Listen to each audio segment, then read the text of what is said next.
like x, this thing is going to drive me nuts, x squared times a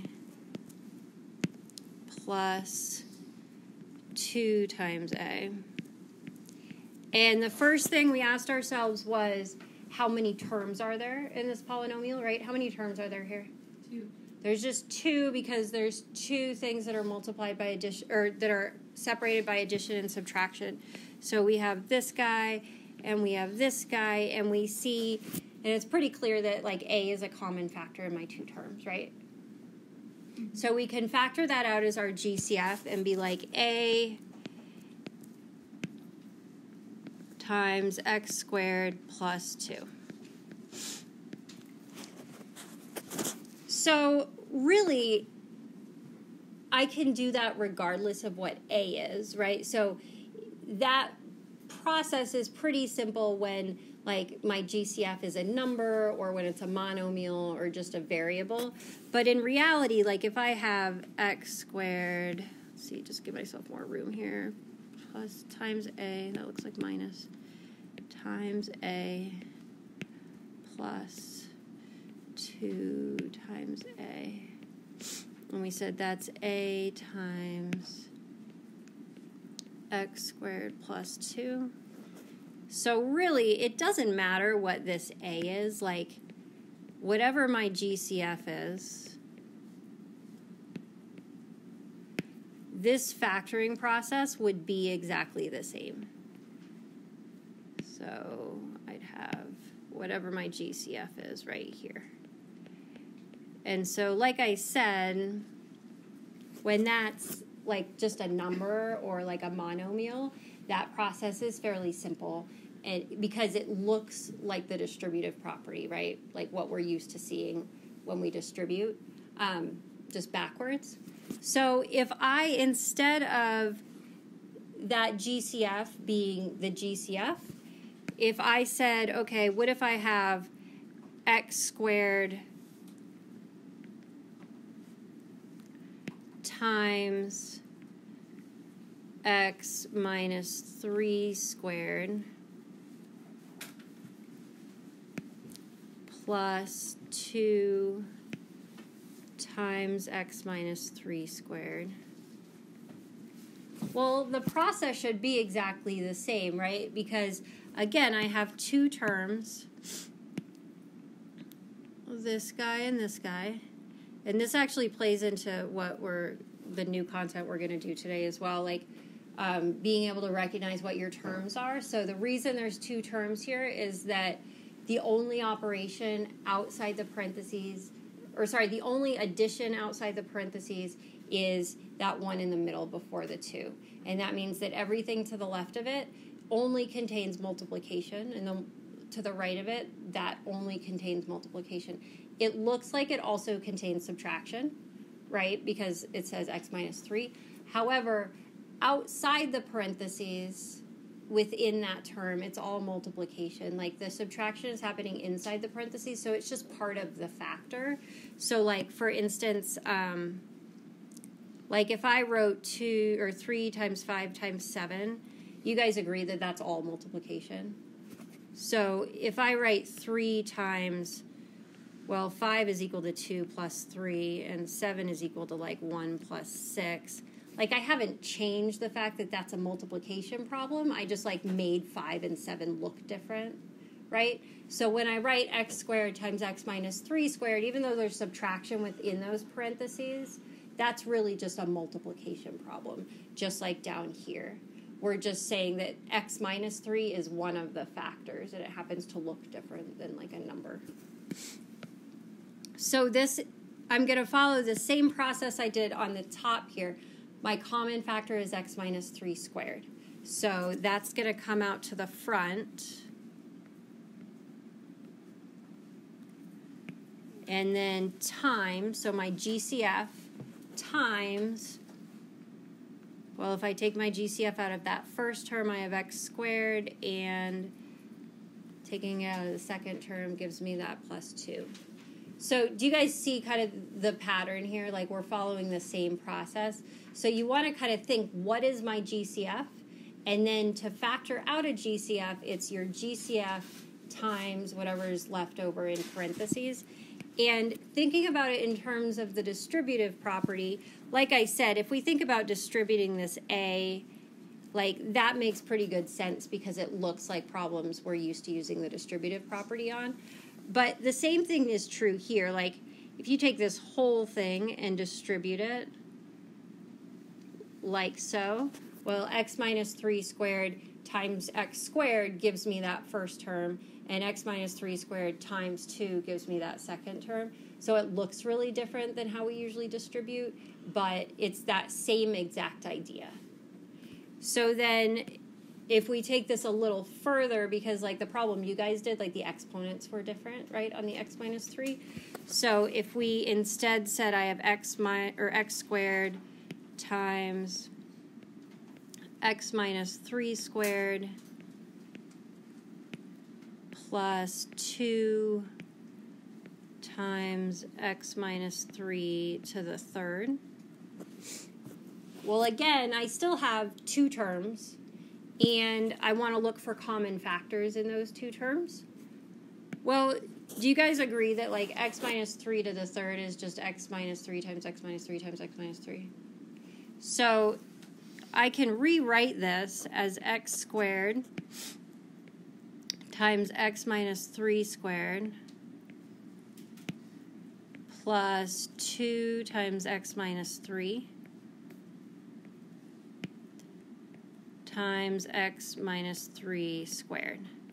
So I just wrote that x minus 3 to the third as one factor of x minus 3 times two more factors of x minus 3.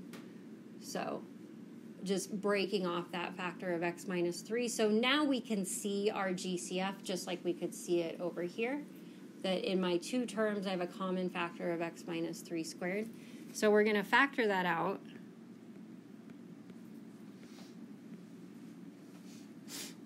And again, in the parentheses, well, in the first term I've got x squared left.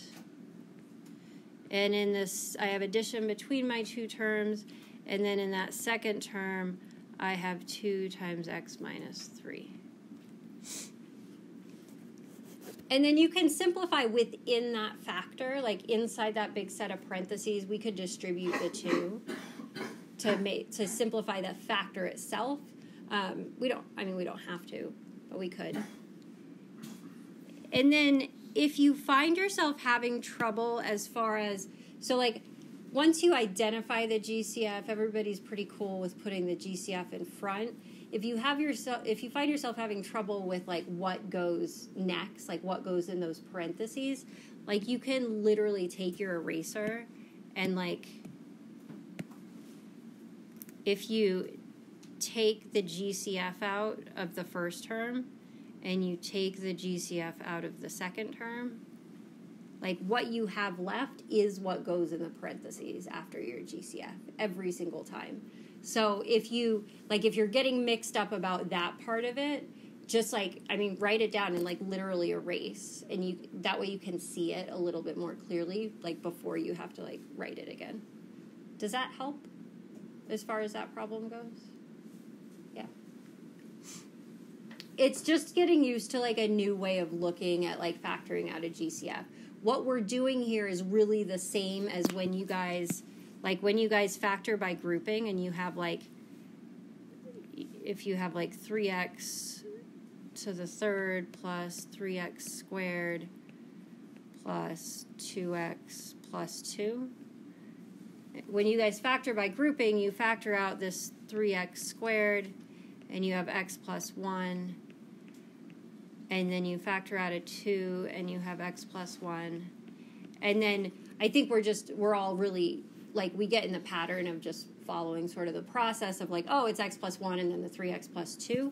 But what you're really doing is exactly what we did up here. Like, you're factoring out your common factor of x plus 1 from both of these terms.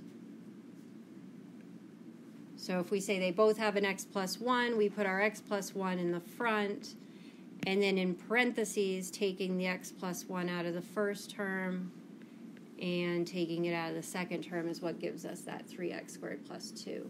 So when you factor by grouping, you're really doing the same exact process. Like I said, it's just you do that so many times you get used to how it ends up looking. And then this one looks a little bit different. But if you keep practicing, I think you'll see. Was that helpful? Make more sense? Okay. Did you guys write it all down? So you can go back to it when you get your corrections back, if you didn't get that problem. Okay.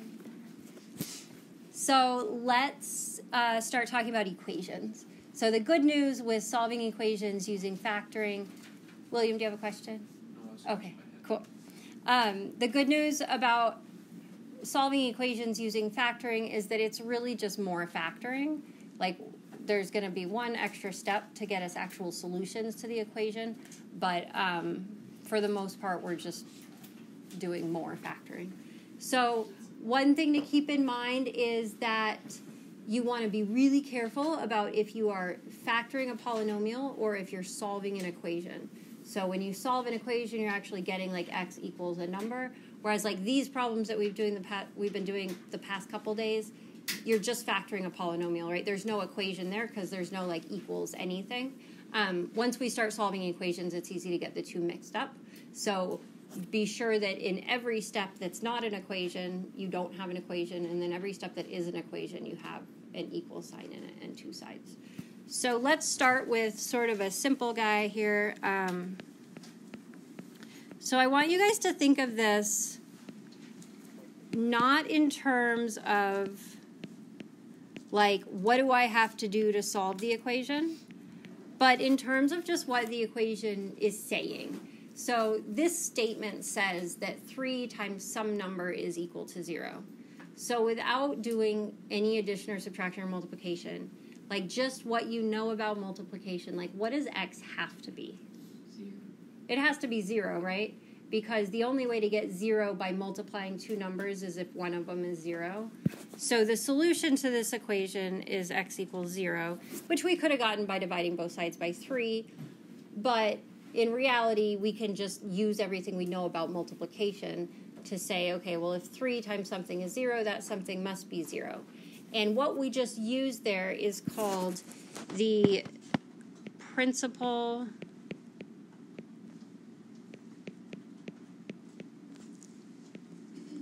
of zero products.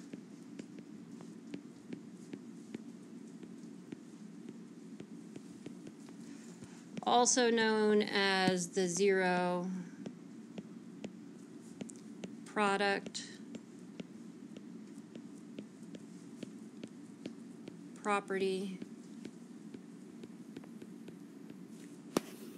I will use those terms interchangeably because the textbooks I always use said zero product property, but I'm fairly certain yours says principle of zero products. They mean exactly the same thing. They're exactly the same property. It's just different words. So the principle of zero products says that if the product of two things is 0, so if you multiply any two factors and the result is 0, then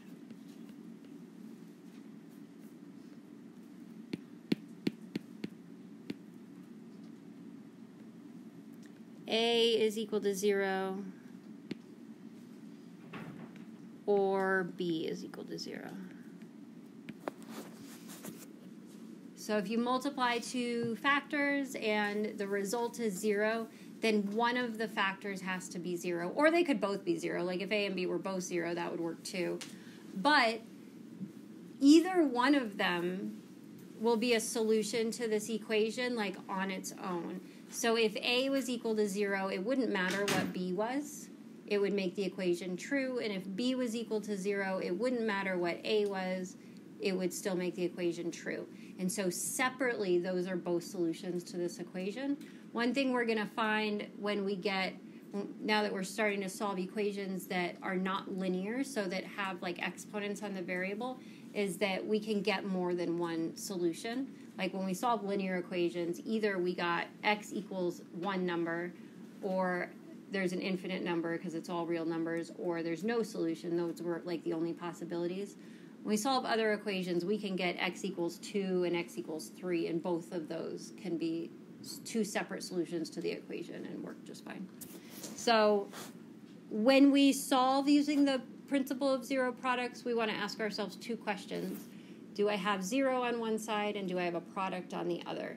So it says right in the name of the principle what you need to use that property, because it's only true of 0. Like, there's no principle of 5 products or like principle of 2 products. If I have A times B equals 9, and I say A equals 9 or B equals 9, like, that's not a true statement, right? Because if A were equal to 9, B would have to be equal to 1. Like, that's the only choice. 9 does not have the property that when I multiply 9 by anything else, I get 9 back, which is a property that 0 does have. So 0 is special in that way that if one of the factors is 0, it doesn't matter what the other one is. And there's not any other numbers that have that property. And so if we don't have 0 on one side of the equation, like, all of this falls apart. So the first thing we want on one side of the equation, if you wrote what I just am erasing right now, you should unwrite it because it's not true. Or exit out and say it's not true. So the first thing we're going to look for is 0 on one side. If we don't have 0 on one side, we'll get it by addition or subtraction. And then the second thing we're going to look for is a product on the other side. So let's solve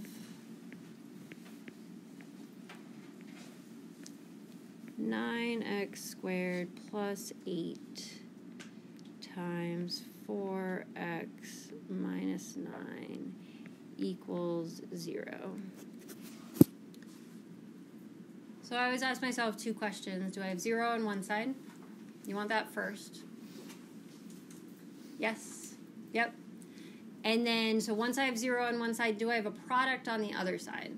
And so this is where we were talking about, like, if there's more than one term. It's really important that we're able to tell if we have a product over here or not, because if it's not a product, then we have to simplify it and factor it so that we have a product. So this is a product because the only operation outside the parentheses is multiplication. So everything on the left side is multiplication except what happens within the parentheses. So just like we were saying before, when we said that 3 times 5 times 7, that's a product. It's all multiplication, regardless of how I write the 5 or the 7. Right? And so same thing applies here. The only operation outside of parentheses is multiplication, and so that is a product. And this stuff that we're talking about now, about like if we have 0 on one side, if the left side is a product, is the kind of thing that you're going to want to skip over because you just want to be like, okay, well, how do I solve it and like get a solution? But this setup part is probably the most important part, because if it's not a product, then nothing is going to work the way that you want it to work. So we want to make sure that we have it in the right form first, and then now that we know that the left side is a product, we can say, well, if multiplying those two factors is equal to 0, then one of them has to be equal to 0. So 9x plus 8 is equal to 0, or 4x minus 9 is equal to 0. And now I've split this into what? Oh, okay. I thought I made a typo. Now that I've split it into these two equations, they're both linear, so they're both equations that we know how to solve. We're just going to get x by itself. So 9x equals negative 8, and x equals negative 8 ninths. Over here we have 4x equals 9, and x equals 9 fourths.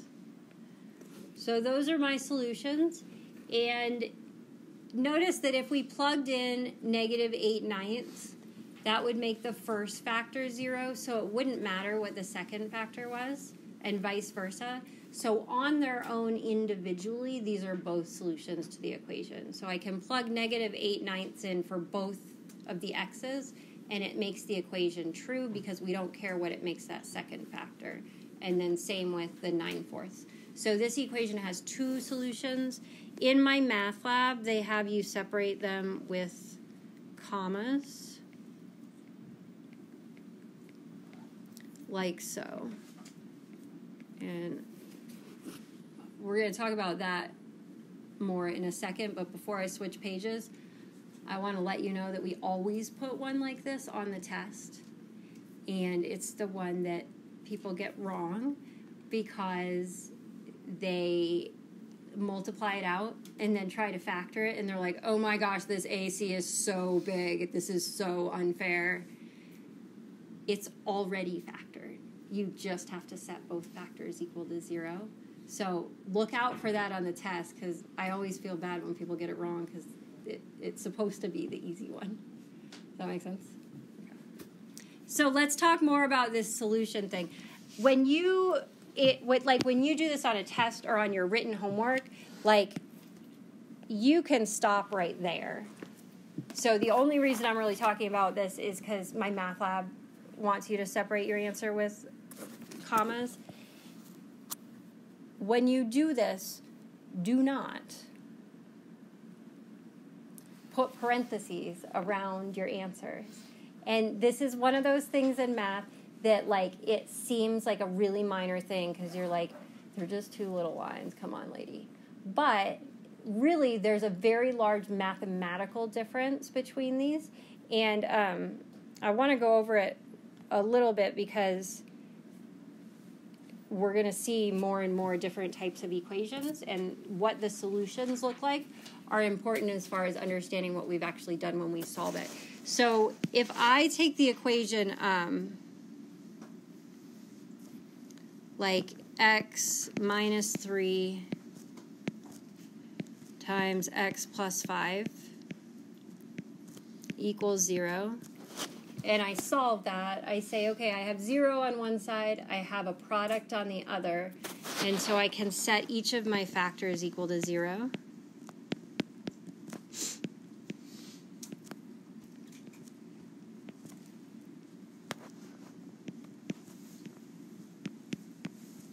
So x equals 3 and x equals -5. So I would say my solutions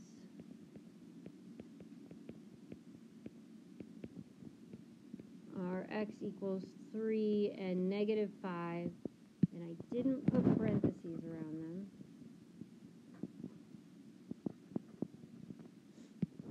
What I just found, that my solutions over here, that 3 and -5, is I found two solutions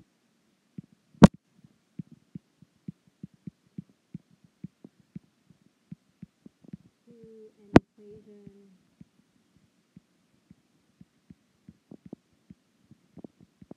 in one variable.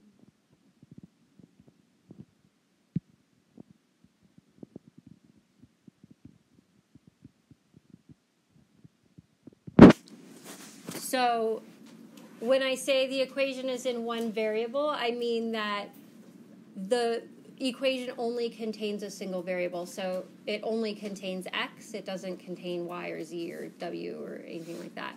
So it has one variable, which means that when I find two numbers here, I'm saying that x can either be 3 or it can be -5. Both of those will work. So those are both x values. So by contrast, if I solve the equation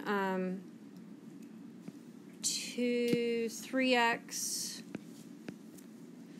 plus 2y equals -1. Well, this has an infinite number of solutions, but one of the solutions is the ordered pair 3, -5.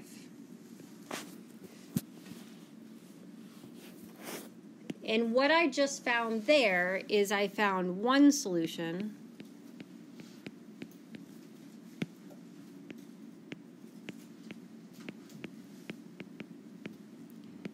to an equation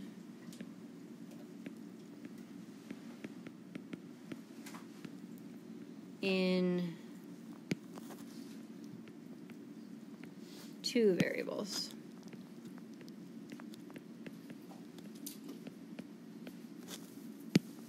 So this equation is in two variables because it contains an x and a y, which means that the solutions to this equation are all ordered pairs. The solutions have to contain an x value and a y value in order for them to be valid solutions. So we can verify that that's a solution. If we plug 3 in for x and negative 5 in for y, we get negative 1, I hope. Yeah, we do. And so, like I said, these look really, really similar, right? Because one's just missing the parentheses.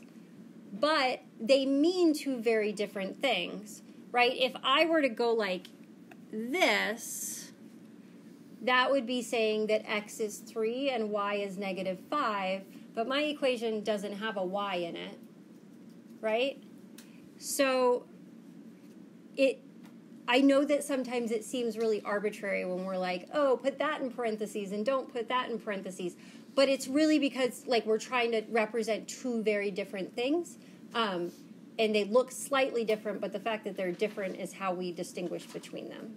Does that make sense, like the difference between those two guys? So, like I said, when you solve equations for me, like on paper, you don't even have to put them in that form. Like, you don't have to separate them by commas. You can just write x equals this and x equals this. It's just in my math lab. They give you the x equals, and then you list the solutions. Just be sure you don't put them in parentheses, because it can be really frustrating when you put them in parentheses and it marks it wrong. And that's the only thing that was wrong with it. So let's solve some more equations. Let's do...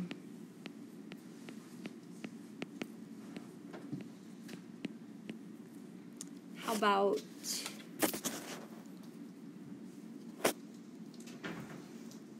3x to the third minus 9x equals 30... Oh, no, this is squared. 9x squared equals 30x. So whenever I see an equation that I'm trying to solve, the first thing I ask myself is, what type of equation is it? So far, the only equations we've solved are linear equations, but as we add more and more to our list of equations that we know how to solve, it's important that we recognize which type it is at the outset, because we have a different strategy for different types of equations. So when I see this, I notice it's not linear because there are exponents on the variables. So this is a polynomial equation that is not degree 1, which means I can't just like isolate x. Like, there's no way to get x alone. Yes, it's true that I could divide both sides by 30, and that would get x alone on the right side. However, you would still have x's on the right or on the left side, which would mean if you want to know what x is, you would have to know what x is. You know what I mean? Like, if you have like x equals x plus 5 divided by 2, well, that doesn't really tell you the value of x, because if you want to know the value of x, you'd have to plug something in for x to get it. So when we isolate x, we have to get only x on one side and then a constant on the other. So there's no way to do that here like we do with linear equations, which means we want to use the zero product property. So we're going to get 0 on one side. That's always our first order of business. So anytime you have a polynomial equation that's not linear, your first step is going to be to get 0 on one side. And then our next step is to ask ourselves, is the left side a product? It's not, right? Because this is a simplified polynomial, like the monomials are being added and subtracted. It's not multiplication. So I'm going to factor it to make it a product. We'll start with the GCF.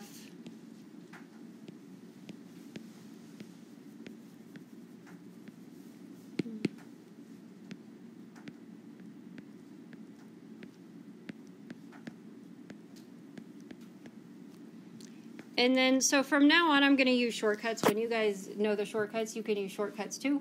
But I want to spend our time on the new content and not spend like 90% of every day doing the AC method. So I'm just going to factor these guys in my head. I'm factoring using the same methods we talked about the last couple days. I'm just doing it in my head really fast. So now I have three factors, right? I have 3x equals 0, x minus 5 equals 0, and x plus 2 equals 0. And I'm going to solve all three of those equations, which gives me x equals 0, x equals 5, and x equals negative 2.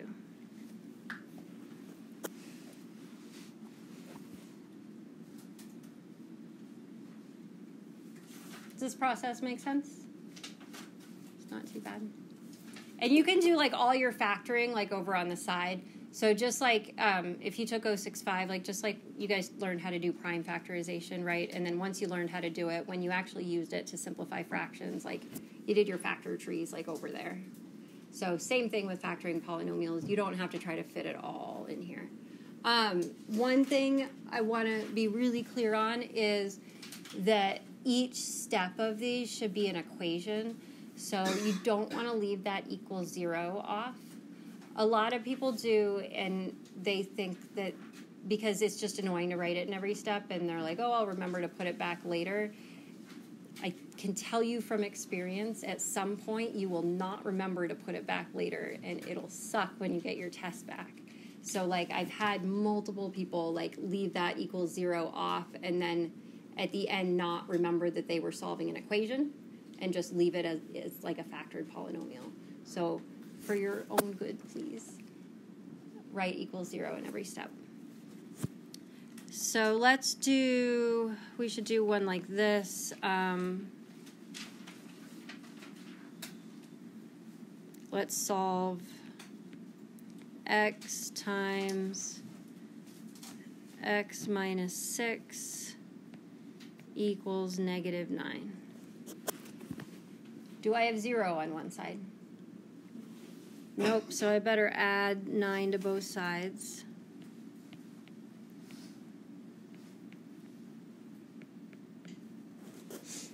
Do I have a product on the other side?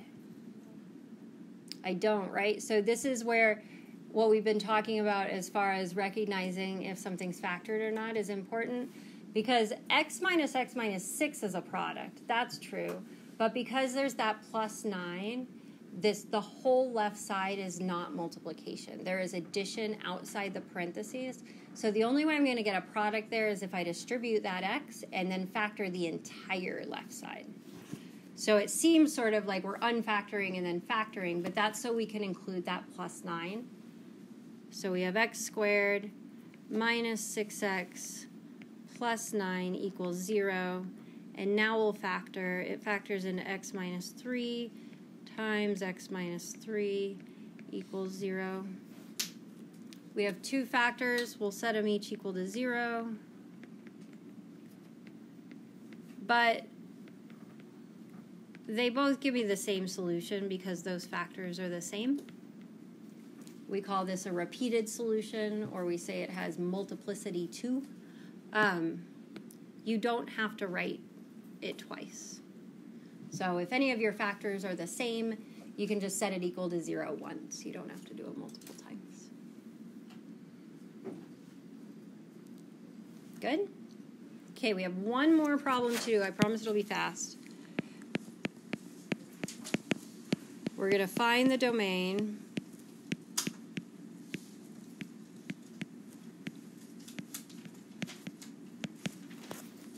If you thought we were done finding domains, I hate to break it to you, but we're not ever going to be done finding domains. It's sort of an integral part of working with functions. So it'll come up over and over again. So f of x equals x minus 2 over x squared plus 5x plus 4. So This looks a little different than what we've done so far, but it's really exactly the same. When we find domains, the process is exactly the same. We can't divide by 0. We can't take the square root of a negative. So how should I find the domain of this function?